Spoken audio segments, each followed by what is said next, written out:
Next question है question number 6, जिसमें हमें दिया फलन एफ एक्स बराबर एक्स इंटू मापांक में एक्स के उन बिंदुओं को ज्ञात करो जिन पर वह फलन क्या है, अवकलनीय है। तो हमें क्या करना है, वह अंतराल ज्ञात करना है, यानी समुच्चय कह दो या अंतराल कह दो, जिसमें आपका जो एफ एक्स बराबर एक्स मापांक अपक्ष है वो अवकलनीय है, वो क्या करना पड़ेगा, ज्ञात करना है। तो सबसे पहले अपन फलन लिखेंगे एफ एक्स बराबर एक्स मापांक अपक्ष। मैंने आपको क्या कहा था कि मापांक का जहाँ मान 0 होता है वह उस पर अवकलनीय नहीं होता। तो इस मापांक का मान x बराबर 0 पे 0 हो जाएगा, तो ये अवकलनीय x बराबर 0 पे नहीं होता अगर ये अकेला होता। अब इसके गुणा में देखो, अगर गुणा और भाग में मापांक के साथ कोई चीज़ आ जाए तो उनके लिए ये रूल क्या हो जाता है, फेल हो जाता है। अब इसके गुणा में x है, तो जो x का जो प्रभाव है बाहर वाला x क्या कर देगा, कम कर देगा। इसका मतलब हम क्या करेंगे कि x belongs to real number, x का मान रियल नंबर में से कुछ भी ले लो, सभी बिंदुओं पे क्या होगा, आपका ये फलन अवकलनीय होगा। तो हम कहते हैं x पर फलन f अवकलनीय होगा, अर्थात अभिष्ट समुच्चय से क्या लिख दो, r, या ऐसे लिख दो माइनस अनंत से प्लस अनंत। अब आपका क्वेश्चन नंबर 7 है, इसमें कह रहा है आपको फलन दिए हुए हैं।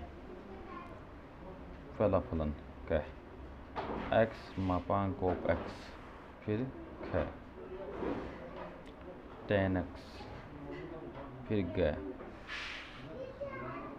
e की पावर माइनस x, फिर घ आपको दिया हुआ x प्लस मापांक ऑफ x में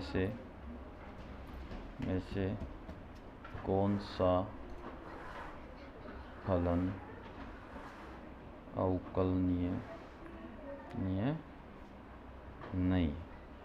तो अपने को इनमें से बताना है कि कौन सा फलन अवकलनीय है।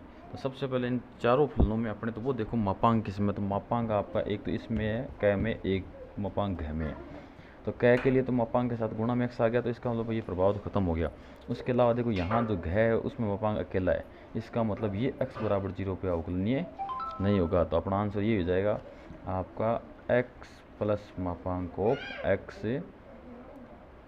बिंदु x बराबर 0 पर अवकलनीय नहीं है। ऐसे क्वेश्चन एग्जाम में आते नहीं है, लेकिन बुक में दिए हुए इसलिए आपको बताए जा रहे हैं। अब क्वेश्चन नंबर 8 में दिया अपने को फलन एफ एक्स बराबर 1 प्लस एक्स और 5 माइनस एक्स और x less than equal to 2 और x greater than equal to 2 के लिए एफ एक्स का x बराबर 2 पर बाएं अवकलज का रजनीत मान ज्ञात करो। तो हमें क्वेश्चन दिया, तो सबसे पहले तो अपन फलन लिखेंगे। तो आपका एफ एक्स बराबर 1 प्लस एक्स 5 माइनस एक्स, यहाँ हो जाएगा आपका x less than equal to 2 और यहाँ x ग्रेटर देन 2। अब x बराबर 2 पर बाएं अवकलज का मतलब हो गया एफ डैश 2 माइनस 0, या हम ऐसे भी कह सकते हैं एल एच डी। 2 माइनस क्यों, x बराबर 2 पे, इसलिए माइनस 0, यानी माइनस का घटाते हैं तो एच टेंस टू 0 होता है। तो जब लिमिट नहीं लगाएंगे तो यहाँ 0 लिखेंगे। तो ये हो जाएगा आपका limit h tends to 0 f 2 minus f 2 बट्टा माइनस का h, तो बराबर लिमिट h टेंस टू 0 तो माइनस का h, एफ 2 माइनस एच, यानी 2 से कम वाली कंडीशन ये रही। तो इसमें x की जगह लिख दो ये 2 माइनस एच, तो ये आएगा 1 प्लस एक्स की जगह आ गया 2 माइनस एच माइनस, फिर 2 के लिए भी यही है, तो इसी में रख दो x की जगह 2, तो 1 प्लस का 2 ये आ गया। तो बराबर लिमिट एच टेंस टू 0। यहाँ जाएगा 1 और 2 3, और ये माइनस का 1 और 2 3 कैंसिल हो जाएगा, तो माइनस एच बट्टा माइनस का एच। अब इसमें भाग लग गया तो आपका लिमिट एच टेंस टू 0 कितना आया 1। अब इसमें एच का कोई पद नहीं है, तो यहाँ से लिख देंगे अपन एफ डेश टू माइनस 0 या एल एच डी बराबर 1। यही क्या हो गया, आपका आंसर हो गया। अब आपका नेक्स्ट क्वेश्चन है क्वेश्चन नंबर 9, जिसमें कह रहा है एफ एक्स बराबर गुरु ब्रैकेट एक्स किन बिंदुओं पर अवकलनीय है। इस गुरु ब्रैकेट एक्स का मतलब होता है, गुरु ब्रैकेट एक्स इसका मतलब होता है महत्तम पूर्णांक फलन, महत्तम पूर्णांक फलन। अब महत्तम पूर्णांक फलन का मतलब ये हो गया कि अगर इसके अंदर 1.2 रखेंगे तो अपना जो महत्तम पूर्णांक संख्या 1 है तो ये 1 आएगा। इसी प्रकार अगर हम इसमें 0.9 रखेंगे तो आपका यहाँ से 0 आएगा, जो पूर्णांक दिख रहा है वो आएगा। ये महत्तम पूर्णांक फलन होता है। ये आपका किन बिंदुओं पर अवकलनीय नहीं है। तो सबसे पहले अपन फलन लिखते हैं, तो एफ एक्स बराबर ये लो, आपका ग्रुप ब्रैकेट में ले लिया। तो आपको पता होगा कि जिन बिंदुओं पे अवकलनीय है, इसका मतलब ये हो गया कि ये उन बिंदुओं पर सतत भी नहीं होगा, फिक्स किया। जिन बिंदुओं पर अवकलनीय है सतत हो सकता है, लेकिन हम ये कहते हैं कि भाई अगर आपका एफ एक्स सतत ही नहीं है तो वो अवकलनीय भी नहीं होगा। तो अब ये सतत किस पर नहीं है, तो हमने पीछे जब सततता की बात की थी तब ऐसा सवाल किया था। तो बता देते हैं कि ये आपका जो महत्तम पूर्णांक फलन है वो पूर्णांक संख्या मतलब जैसे -2, -1, 0, 1, 2 ऐसी संख्या ना माइनस अनंत से लेके प्लस अनंत तक, इन संख्याओं में आपका ये सतत नहीं होगा। तो इन पर सतत नहीं होगा तो इन पर अवकलनीय भी नहीं होगा। तो हम कह देंगे चूँकि महत्तम पूर्णांक फलन पूर्णांक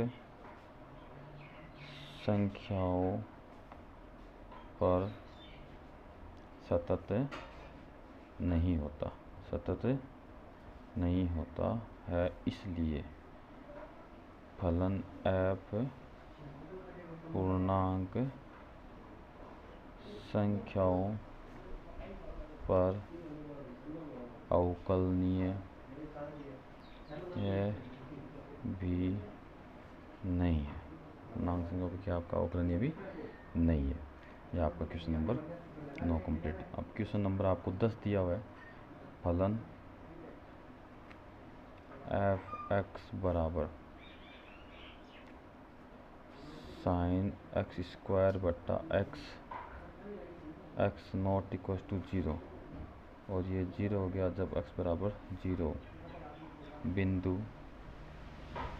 x बराबर 0 पर अवकलनीय है, तब x बराबर 0 पर एफ एक्स का दायां अवकलज का मान ज्ञात करो। तो आंसर सबसे पहले तो हम क्या करेंगे, फलन लिख देंगे। तो फलन अपना है साइन एक्स स्क्वायर बट्टा एक्स, और ये 0, एक्स नॉट इक्वल टू 0 और एक्स इक्वल टू 0। अब x बराबर 0 पर दायां अवकलज का मतलब हो गया आपका एफ डैश। बिंदु 0 है तो 0 प्लस का 0 दायां है, इसलिए इसको हम बोलते हैं आर एच डी। ये 0 आता है आपका एल एच डी होता है, यहाँ माइनस होता है। ये 0 सब में फिक्स है ये वाला 0, क्यों, इसका माना h होगा, इसका मतलब h, और h टेंस टू जब लिमिट लगाते हैं तब लिखते हैं इसको, तो लिमिट h टेंस टू 0। अब ये 0 लिख दिया तो h टेंस, अब यहाँ आपका बन जाएगा ये h, तो 0 प्लस का h माइनस एफ 0 बट्टा h, तो आर एच डी बराबर लिमिट h टेंस टू 0। तो यहाँ हो गया आपका h। अब 0 प्लस h का मतलब ये 0 के अलावा है, तो 0 के अलावा जो भी हो उसमें यहाँ रखना है x का मान, तो यहाँ रख देंगे। तो ये हो जाएगा आपका साइन एच स्क्वायर बट्टा में h माइनस 0 के लिए एफ एक्स बराबर 0, ये रहा x बराबर 0 के लिए एफ एक्स बराबर 0 है, तो ये 0 मान लिख दिया हमने। अब इसको और सोल्व किया तो ये हो गया आपका limit h tends to 0 sine h square बट्टा एच स्क्वायर। देखो साइन के अंदर ये कोण की जगह ये है, वही सेम टू सेम यहाँ है। देखो मैं एच की जगह 0 रखेंगे तो साइन 0 का मान 0, नीचे भी 0, 0/0 स्थिति आ जाएगी। इसका मतलब इसका करे क्या, तो इस ये फॉर्मूला होता है। अगर फॉर्मूला याद है तो ठीक है, फॉर्मूला याद नहीं है तो ऊपर वाले का ऊपर अवकलन कर दो एच के सापेक्ष, नीचे वाले का नीचे एच के सापेक्ष अवकलन कर दो, और जो मान है उसमें एच की जगह क्या कर दो 0 कर दो, आंसर आएगा। तो आपको कह देते हैं चूँकि आपका लिमिट थीटा टेंड्स टू 0 और साइन थीटा/थीटा हो तो इसका मान 1 होता है, इसलिए आपका इसका मान भी कितना हो जाएगा, 1 हो जाएगा। तो आर एच डी बराबर कितना हो गया, 1 हो गया। यही आपका f' 0 + 0 हो गया आंसर। धन्यवाद।